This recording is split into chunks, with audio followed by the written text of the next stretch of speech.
just because you're thinking thoughts, that doesn't mean you are your thoughts. And that doesn't mean that you have to hold and grab them and ruminate on those thoughts. Unfortunately, I didn't know any of this. And so I honestly just learned. I knew the Bible, I knew scripture, I knew prayer.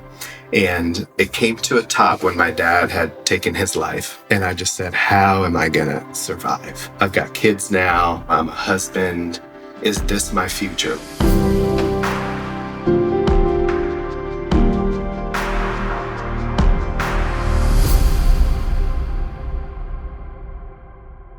Jason, welcome to Dreamers and Disciples. Oh my goodness, Wade. I'm so thrilled to be here with you guys, to hang out with you and chat with your community today. Yes, I'm really glad this worked out. You've got some exciting things that you're passionate about right now that I think will really bless everyone who's watching and listening. But let's dive in with the official first question of the podcast. What are you dreaming about right now? Man, such a good question.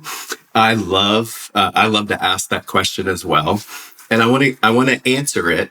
And then I just thought of something. I had an opportunity just a week ago to go on a trip overseas. And I asked that question to a group of people, and I want to share with you something about that I observed. But right now, what I'm dreaming about is honestly continuing to be one of the greatest values that I have is to be a present dad.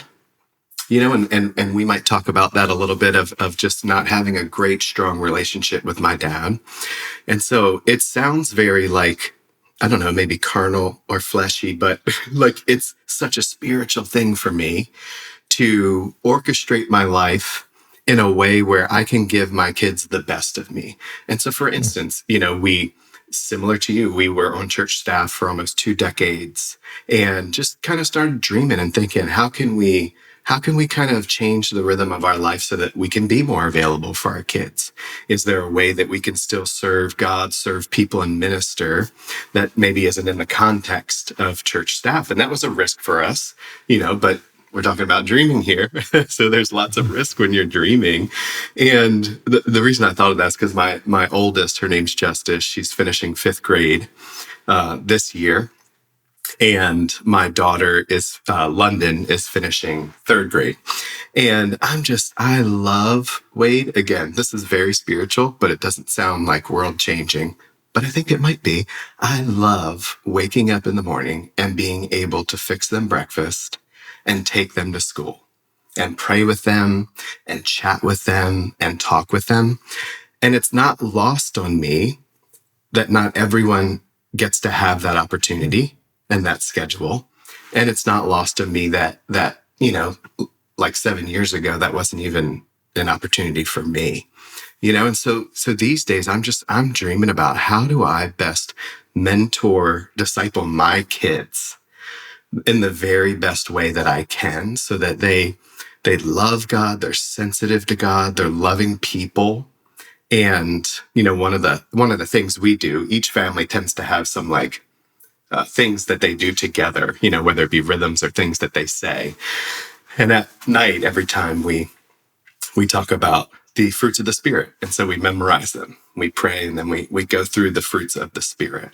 And it's honestly like, that's what I'm dreaming about. Like, how can I plant the seeds of the Spirit in my girls?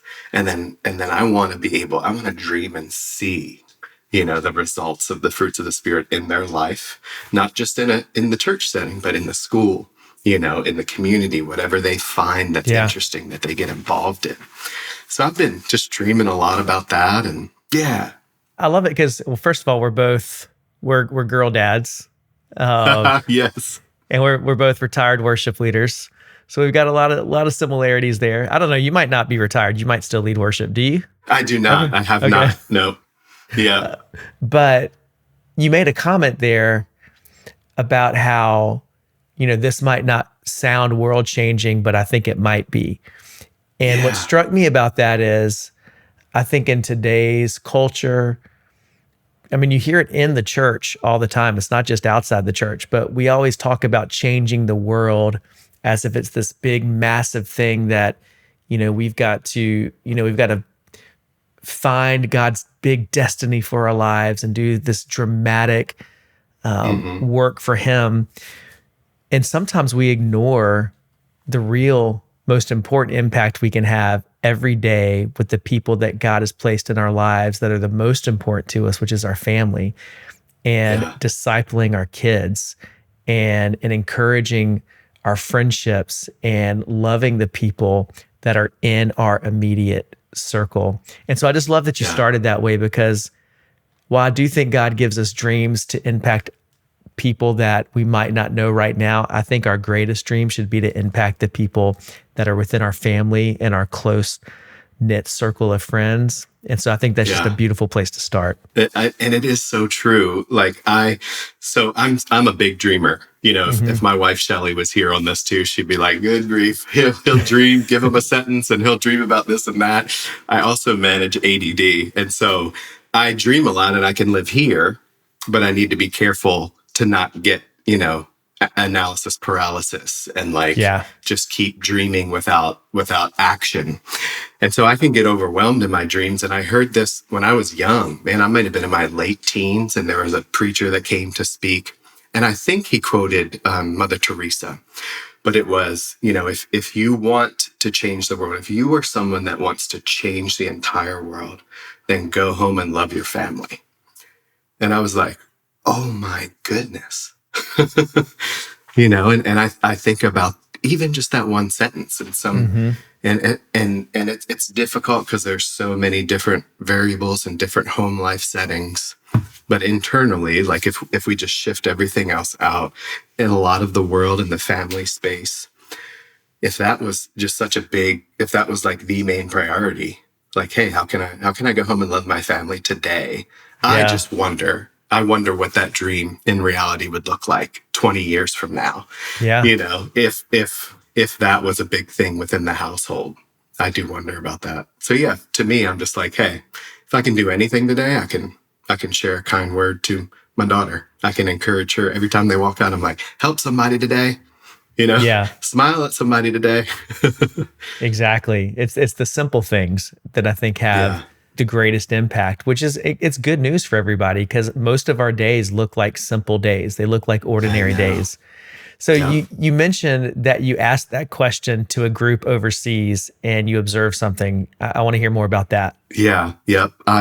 So I had the opportunity to go and do some community outreach and then host and speak at a pastor's conference. And it was in a country. In this setting, I'm not able to share the specific country, but as we walked around and knocked on doors, first off, that was so refreshing.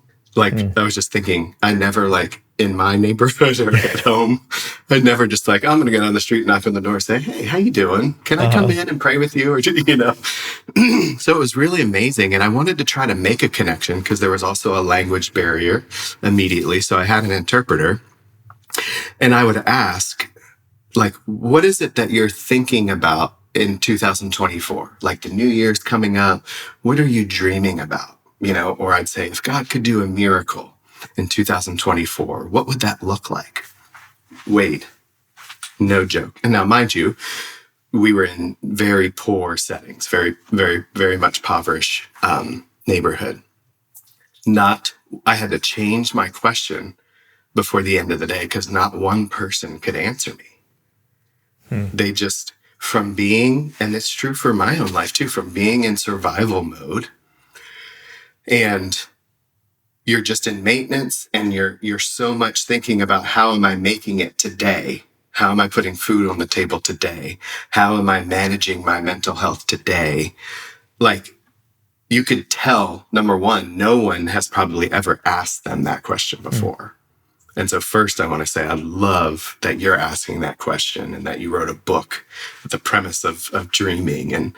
And I was just so taken back in my heart of wow, how can I, as a human being, in my connections with people every single day, how can I help them plant a seed of dreaming? Help them know again and realize that it is okay for you to dream, actually. God created this heavens and the earth, everything that you see, everything under the sun and the stars is his. And you have the free ability to dream and think about, what is it that I want to do? What's God called me to? And it was kind of an awakening. And I just wondered, it made me wonder, like, how many people is this a reality for, even in America? The idea of dreaming and getting that question, and how would they answer that? Yeah, I mean, there's so many different ways we could unpack that, because in a lot of ways it can seem like dreaming is a luxury based on your socioeconomic conditions, the family you were raised in, the country you were born in. And so, having the freedom to dream about a different career, a lot of people don't have that same type of freedom, which is why I'm glad we started where we did, because we can dream about how we love other people. We can dream about how we serve other people. We can dream about what God wants to do through us in the situation that we're in.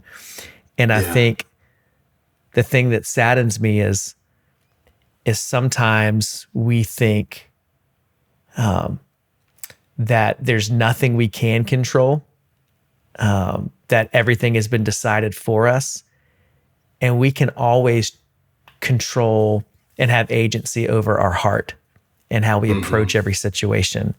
And so it's easy to feel trapped, and some situations are more, that's more of a reality than others. But I think there is always a way that we can shine the light of Christ no matter where we are. And so I love that you want to help plant that seed for people who might have lost hope, who might feel like there's no way out. And I feel like when God is involved, it really, that's what our faith is based on. Anything is possible. Like, we really can see change happen in the darkest situations. That's so true. That's so true. And it's such a common denominator, because we have the privilege now, you and I both, of connecting with pastors and leaders, business owners, and help coaching them and help asking them questions to bring clarity so that they can create the habits that they want to get the desired outcomes in their life that they want. And I tell you, it's very similar, Wade, when I'm connecting with, and you're talking seasoned pastors, seasoned business owners, successful guys that we would see, from the outside and not knowing what's going on behind this curtain. They get to places, and I think we all do, we get to a place where we stop dreaming.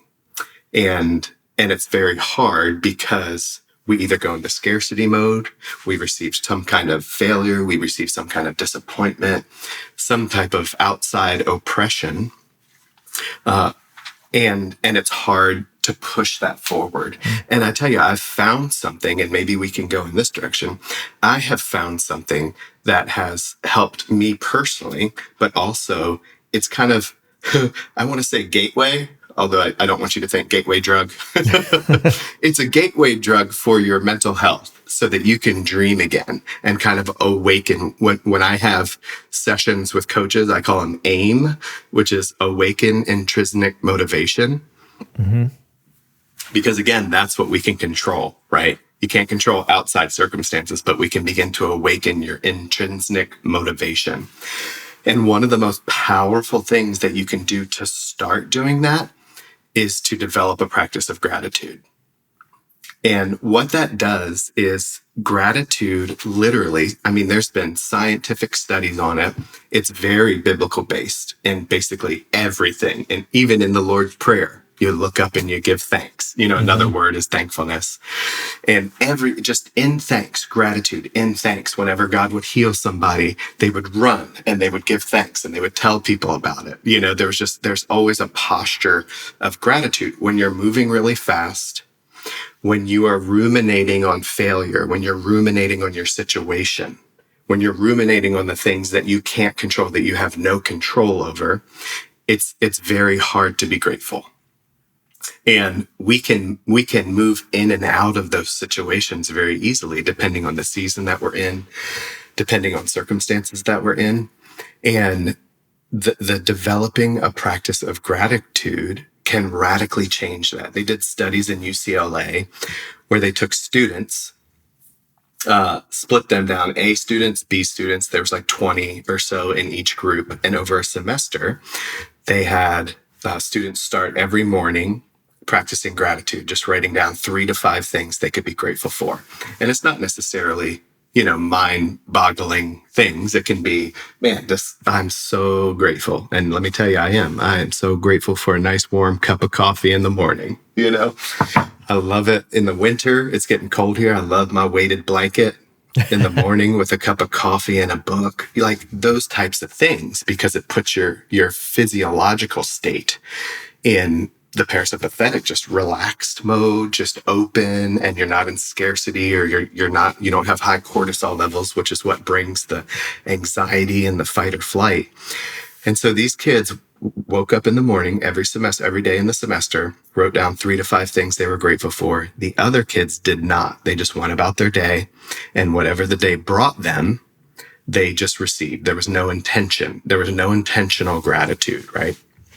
And you'll find that our minds, that reptilian brain tends to take over in a natural fashion, where we look for things that are harmful. We look for things that are negative. That's why media is so tricky, because it's like when we see fear, we see fighting, or we see we're just, oh my gosh, I gotta, And so our minds are naturally bent towards, thinking chaos and zoom and gloom. And so when you intentionally think about gratitude, what they saw is they analyzed the brains of the students that did gratitude practice, the ones that didn't. This is no joke, dude. This is insane. It's been verified. The brains of the students that did gratitude actually grew in size. It changed the molecular structure of their brain. It was a healthier matter. And their lives, obviously, their mental lives were different than the kids that didn't.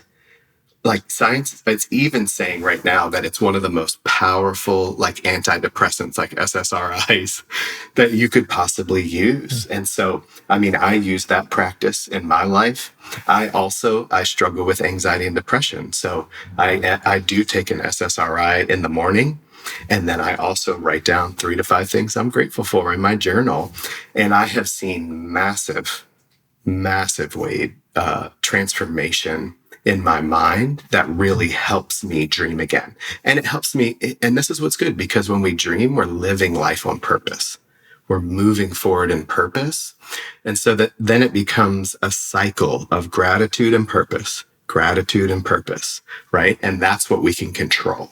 I like you talking about your practice of gratitude essentially in the morning with journaling through and I know you're releasing this new journal, the Mindshift Method Journal, a 90-day synergy of faith and brain science for mind renewal and transformation. That sounds weighty, but I think I'm learning something right now. I've been studying metacognition and how just taking the emotion that can feel so visceral from the limbic system, and just by journaling, just by talking about it with someone, thinking about your emotions, it takes it to the prefrontal cortex where you can then manage that emotion.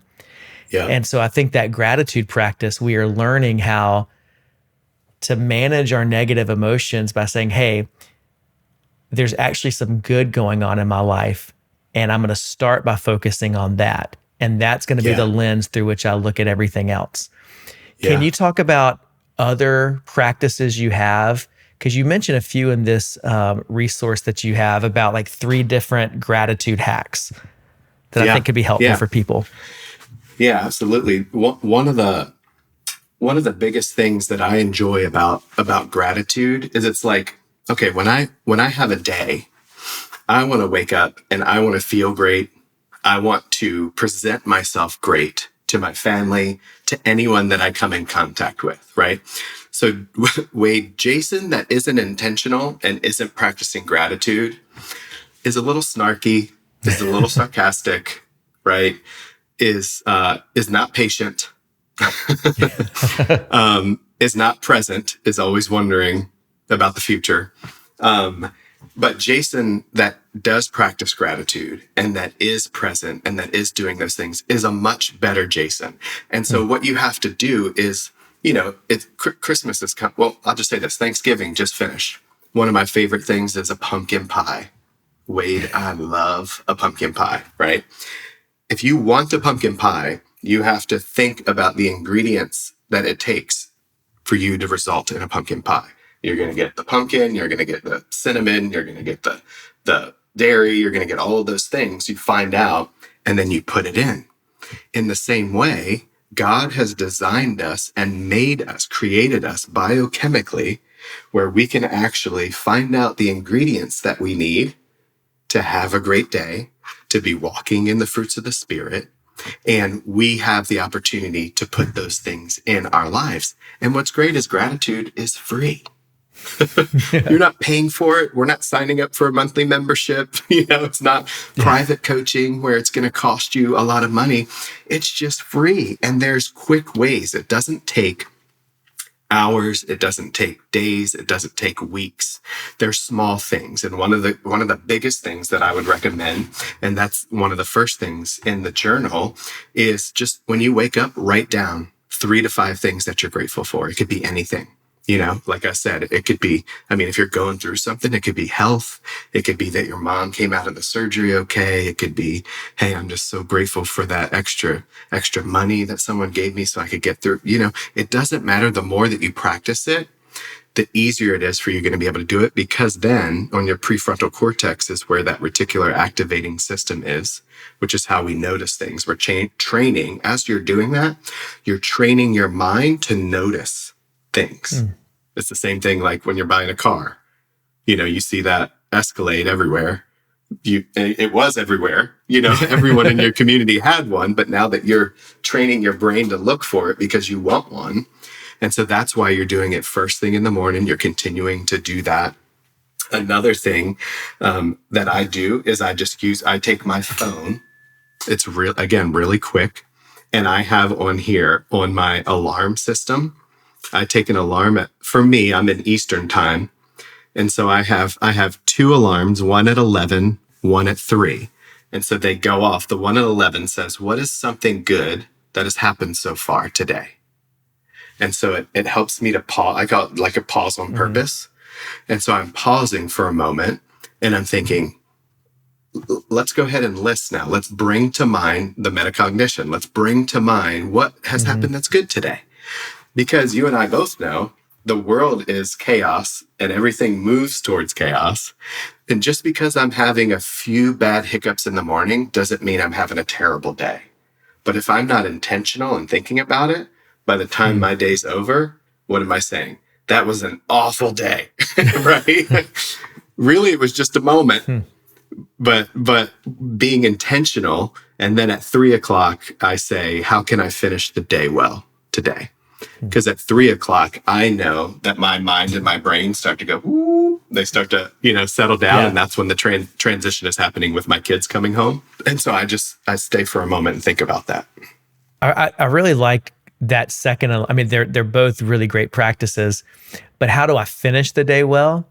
I think is a really, really powerful one, because I think for a lot of us, you give your best energy to the people at work. And then when you come home, your family gets leftovers.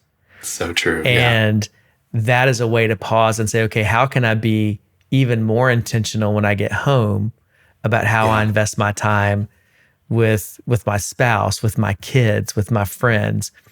And so I think that's one that I'm going to start putting into practice of how can I finish the day well? I focus a lot on how can I start the day well, but I think sometimes, like you said, by the time 3 or 4 rolls around, I can be on autopilot sometimes, rather than saying, let me give an active reset for the second part of the day. Yeah. And when you're going in mode, whether you're commuting back home or whether you're home and then you're receiving your kids, when you're transitioning from workspace to dad, to family, to mom, whoever's listening, it's very beneficial for you to take a moment to physically and mentally transition. Okay, Now I'm mom and dad. The times where I don't, and that's why I started doing it, because I noticed the hardest times for me were from 3 to 5, because it's like I'm trying to finish my creative juices with work or, the calls or the, coaching connections.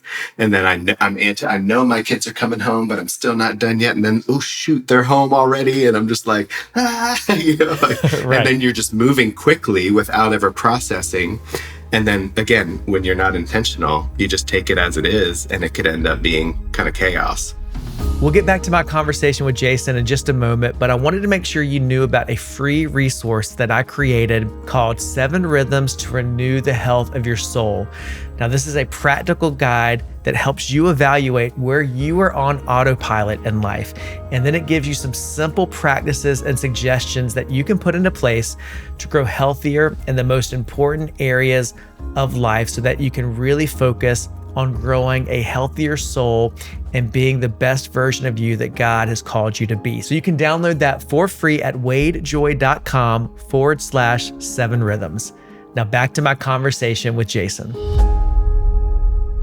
How did you see the need for this practice in your life? Talk about your journey, because you mentioned struggling with anxiety and depression. I know some of the circumstances of your backstory. So I know this doesn't come natural or easy for you, or shouldn't, based on where you've come from. So can you talk about that? Yeah. Thank you for asking. And that is such a key thing. So my wife, Shelly, happy-go-lucky, wakes up in the morning like the Energizer Bunny. She's singing songs. She's so happy and excited.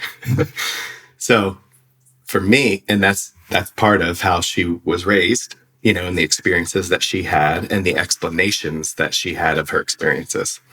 So for me, it's work. It's been hard work for me to wake up with a sound mind, to initiate the fruits of the Spirit in my life because of some of the pain that I have dealt with. In my childhood, I have, I'll just say, I don't even know where my biological mom lives. I don't have a relationship with her. That has been a struggle for the majority of my life. About 5 years ago, my dad ended up taking his own life. And I was in the process of trying to rebuild a relationship with him. We weren't very close growing up. And so I kind of grew up in unofficial foster care. And I had some wonderful families from church that took me in. I started a relationship with God when I was 15. And just through struggles and trials and lots of trauma, and then trauma built on top of trauma. When we were in our early 30s, we had lost a child as well. And we had been trying, dealing with infertility. We had been trying for so long. And when you have that trauma on top of trauma, when each trauma happens, it kind of rises to the surface, right? So you're not just dealing with the trauma that is in front of you, you're dealing with all the history of it. And so I had gotten to a place when it was about 30, honestly, between 30 and 33, where a lot of these things happened very close to one another. And Wade, honestly, I don't know how else to explain it, but it almost, I almost lost my mind. I just couldn't function. The disappointment, the pain. It was a little bit of agoraphobia, where I wouldn't leave the house because I was having panic attacks so much. My cortisol levels were so high. And I realized that it was because even as a kid, I never felt safe, right? I didn't know, was dad going to be home? I didn't know, where am I sleeping today? Where, who am I going home? That type of situation. And so it's when you've had so many years with your cortisol levels high, you're always in fight or flight. And now, when you're in your 30s, and I've now turned 40 this year, I have patterns, right? Do not be conformed to the patterns of this world. So I've had patterns, and they're neural pathways that, because of what I couldn't control, were in my brain, were in my heart, of just, hey, this is scary. I don't know where I'm going to go. Who's going to abandon me next? What am I going to do? Am I going to survive? When I'm an adult, am I going to be a good dad? How is this even possible? Just your mind, tells you things. And just because you're thinking thoughts, that doesn't mean you are your thoughts. And that doesn't mean that you have to hold and grab them and ruminate on those thoughts. Unfortunately, I didn't know any of this. And so I honestly just learned, Wade, I knew the Bible, I knew scripture, I knew prayer. And when my dad, it came to a top when my dad had taken his life. And I just said, how am I going to survive? I've got kids now, I'm a husband. Is this my future? Like, this is staring at me in the face. And I just couldn't shake the anxiety. I was taking anxiety medication. I was eating right. I was, exercising. And honestly, I Googled, tell me about the mind. I Googled everything there was about psychology, about neuroscience. And I actually the first thing I did was came across Mel Robbins. Mm-hmm. And she had a free thing called Mindset Reset. And she took you through 14 days. And that's where I learned about gratitude. It's where I learned about neuroscience. It's where I learned about neuroplasticity, having a growth mindset. And so what I was realizing is that my mindset was fixed. Like I wasn't believing that there could be any change for me. That it just, and you've heard this before, like we're all dealt cards, right? And these are just the cards that you're dealt with, and you got to do the best with them. Wade, I'm not a pro at cards because I manage ADD and I don't have time to play cards. However, I do know that most card games, you can turn some cards in for some new ones, right? And so you actually do not have to play the hand that is dealt to you. God has designed us in a way where we can be transformed by the renewing of our minds.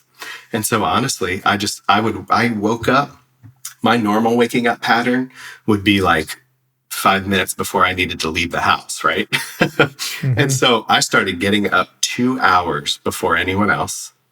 And I started doing this journal. And this journal that is releasing is actually the practices that I learned from different journals and from different studies. And I put it together into one journal.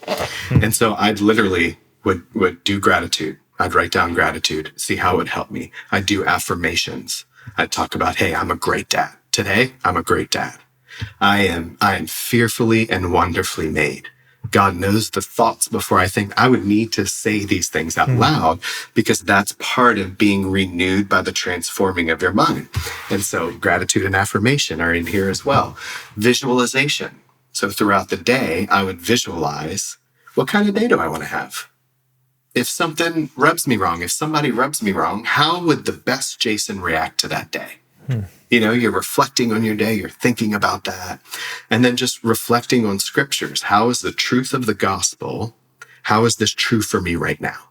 How can I apply this today? Just once. I don't have to read a whole chapter. I don't have to read a whole book. But just today, how can I? And when you put those, it's 6 different practices. And when you put those together, you can do each prompt, you can do the whole thing in like 10 minutes. But it's the consistency over time where you begin to create new neural pathways because you're starting to put that on your prefrontal cortex. And then those habits are actually forming you. So when I was younger, there were some things in my life that I couldn't control. And so physiologically, my body has responded to that. And so I need to work extra harder to keep, stay in parasympathetic mode and to do, these things. And so now that I'm an adult, I can control myself. I can control my mind. I can control how I respond to my present, to my past, what happened to me years ago, and then create the future that I desire with God's grace. I love how the journal that you're releasing really is, it's almost like the roadmap that you took for healing in your life. Yeah. And I think in some ways people hear things like affirmations, visualization, and sometimes people get weirded out by that. They think it sounds all like new agey or mystical, but really what it is, when the source and the focus is Christ, it's basically what the scripture tells us, to take every thought captive. Yeah. To set our hearts and our minds on things above, not on earthly things. Exactly. Like you said, to renew your mind. And so I think what we focus on, and like you said, how are we going to live out the fruits of the Spirit today? Let me go ahead and think about my day. How do I want to respond like Christ in this situation? How would Jesus have me treat my coworker, my boss? I think everything you're talking about, it's living out the Christ-shaped, Christ-formed life. Totally. But it's putting it into some very simple, practical, easy steps that everyone can do. But the power is doing them consistently, like you said. Yeah, absolutely. And I love that you said that. I mean, it's been this season that I'm in right now, I'm just filled with so much awe and wonder. Because like I said, I'd been on church staff. I had been a pastor for almost 2 decades. Like I knew the scripture and I knew prayer and I knew that. And then diving in the last, 5 years, 6 years into the neuroscience and neuroplasticity and how we were created, like the nitty and gritty, it just reveals the awe and wonder of God. That everything that we need is here. God is here. He created us in his image. He actually created us and has given us the ingredients we need to live an abundant life, to be transformed by the renewing of our minds, to live life on purpose. The foundation of everything is the beginning. In the beginning was God, and he is God, and it's there. And I think over time and over the years, we've come up with a lexicon or a vernacular that is sometimes intimidating, to church space or that language, but it's all, to me, it's just all the same, and it is all inspiring, and it really gives you that power to receive that breakthrough and to move forward, in your life. And that's why I just, for this next season, that's why I just feel so called and so strong just to share the story, because I remember it so clearly, being in my basement and wondering, there were some things that were outside of my control that happened, and we all have those. And I was wondering if there was any hope for me, and I just want anyone and everyone to know that there is hope. And you'd be surprised how quickly you can become transformed. And it does really start here. Yeah. You mentioned before we started recording, you used a phrase, I wrote it down, moving from a subconscious lifestyle to a conscious lifestyle. And it sounds like that's exactly what we're talking about right now. But because I think, you moved from being on church staff for many years, and then you made a decision with your family that it was time for a different season and you wanted different rhythms. And now you're helping other pastors and leaders do the same. Can you talk about that journey, and what does it mean to go from subconscious to conscious lifestyle? Yeah. And I think that's such a great question. And I think that's a good question to ask ourselves, often. I don't want to put a time to it, but it's like, hey, every 5 years or every year, the new year, maybe ask yourself that question. And it really goes along with, if you think about it in the scripture, do not be conformed any longer to the patterns of this world, the patterns of your world, the patterns of my world. And I think what happens is, as life happens, we get into patterns, and patterns are comfortable, and we know patterns, we like patterns, we lean towards them. And patterns are good for us to stay consistent and to improve. However, there are times where patterns serve us. And then when we're in a new season, those patterns don't serve us any longer. And so that's when we have to move from, when you're in a pattern, it's subconscious, right? Yeah, just take with leading worship. You and I both have been in that space. I mean, I was doing it for so long, no matter the size, the scope, where it was, I could basically do it with my eyes closed. You just get to that point because it was a pattern. I knew this. I had way more than 10,000 hours doing this. Like you get to that spot, which is great until that pattern becomes okay. And then you're losing that all in wonder. And then, or either that happens, or there's more, there's a stirring inside of you that God has put, and it's starting to make you wonder. And so, yeah, it was about, at this point, 7 years ago, maybe 8 years ago, Shelly and I were coming, we were in subconscious mode, which you get in when you have kids. You get in that toddler mode when the kids are younger and all you're doing is surviving, And we honestly, and this is just for our case, so this is a description of our story. This isn't a prescription for people to go along and take it for yourself. So we noticed that there were patterns. We know, Shelly's dad is a pastor. I was a pastor. Shelly's grandfather was a pastor. I was also a pastor. Shelly's a social worker. Her mom was a social worker.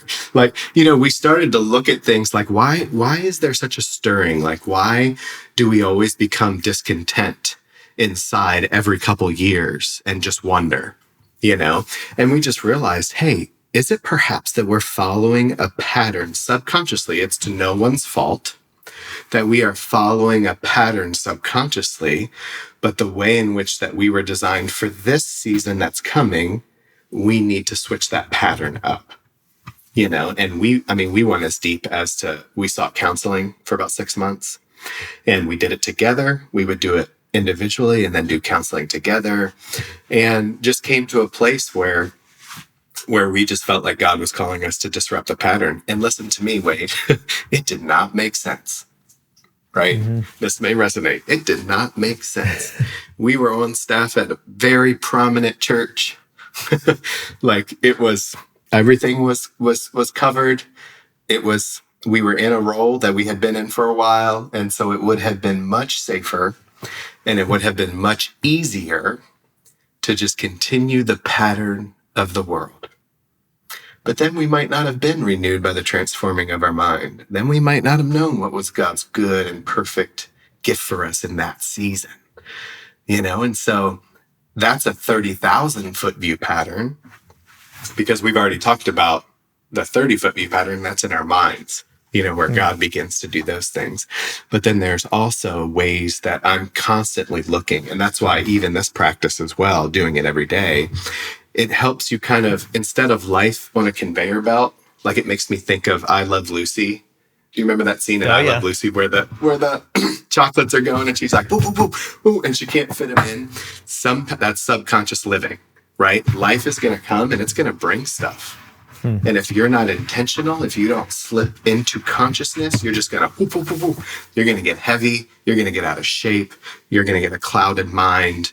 You're going to either get into debt, or you're going to get into poverty, your mindset physically as well, And so I am constantly, now that I've learned that, thinking ever so often, Jason, where am I living in a subconscious manner?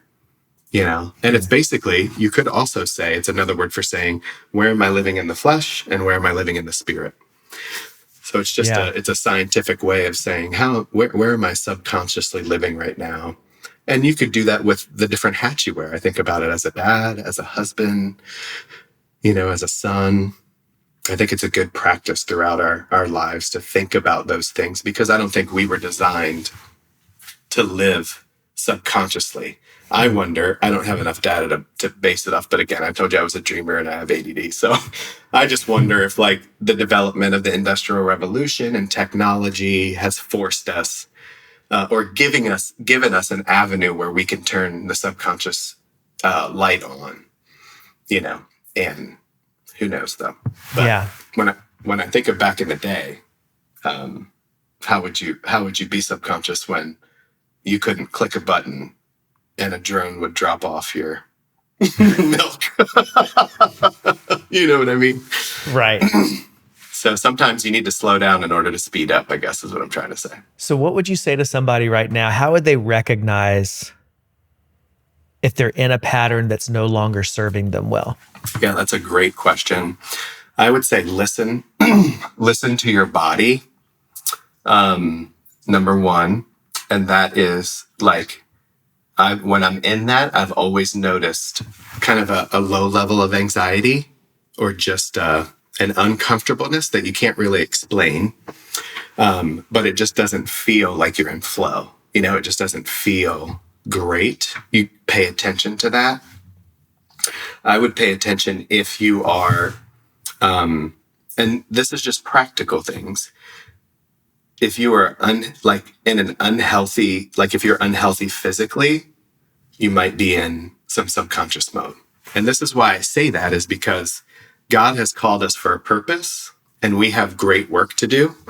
And some of us want to do great things and we want to do this and we want to go here and do that, but we don't have the lifestyle habits that we would need to have enough energy or to have enough clarity in our minds to be able to see that out.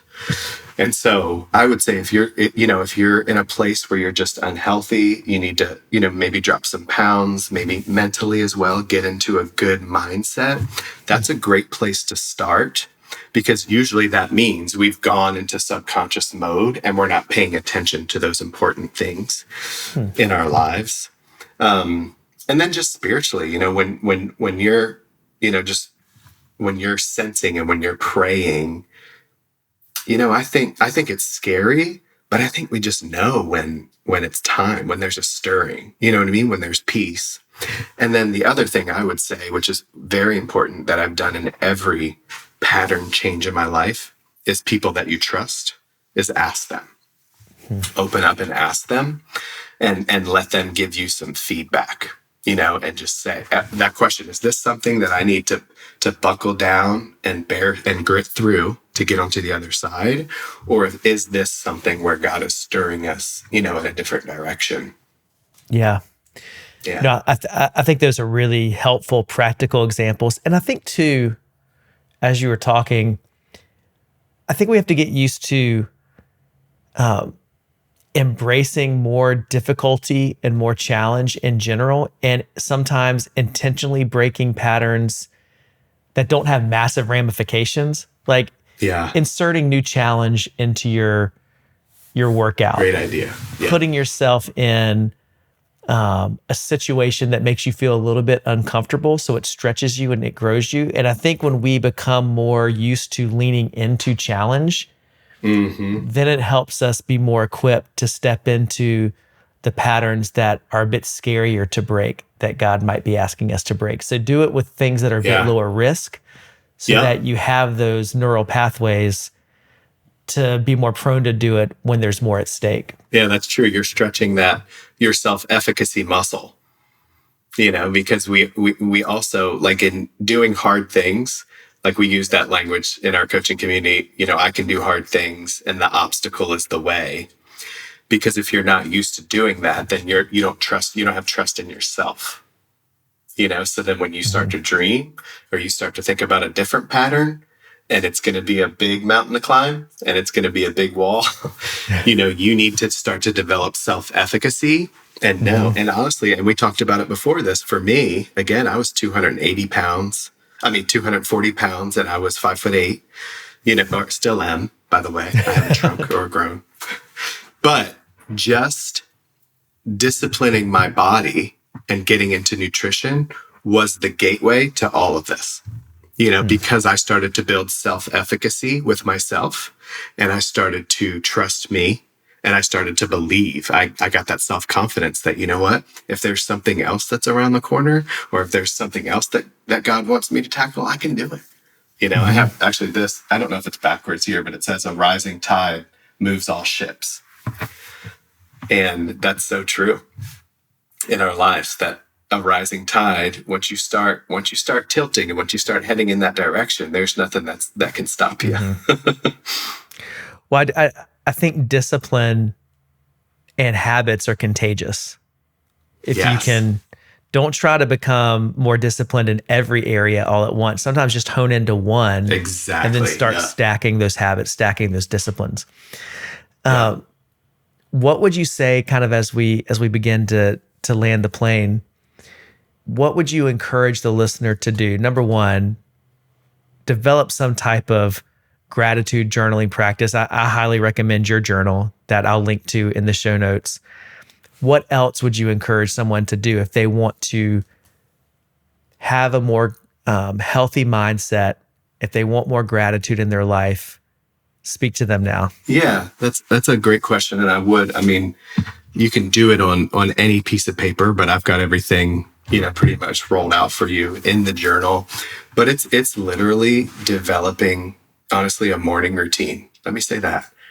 Like, I just want to encourage, no matter where you are in your life, and it could look like anything, whatever your schedule is, but maybe just get up a few minutes earlier than you're used to. Number one is just stretching that discipline muscle.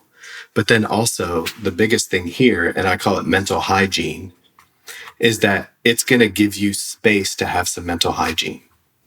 We all have 24 hours in a day, and I know schedules are difficult, but when it's important to you and when you're in desperation, which is a space that I was in, you just make time for it.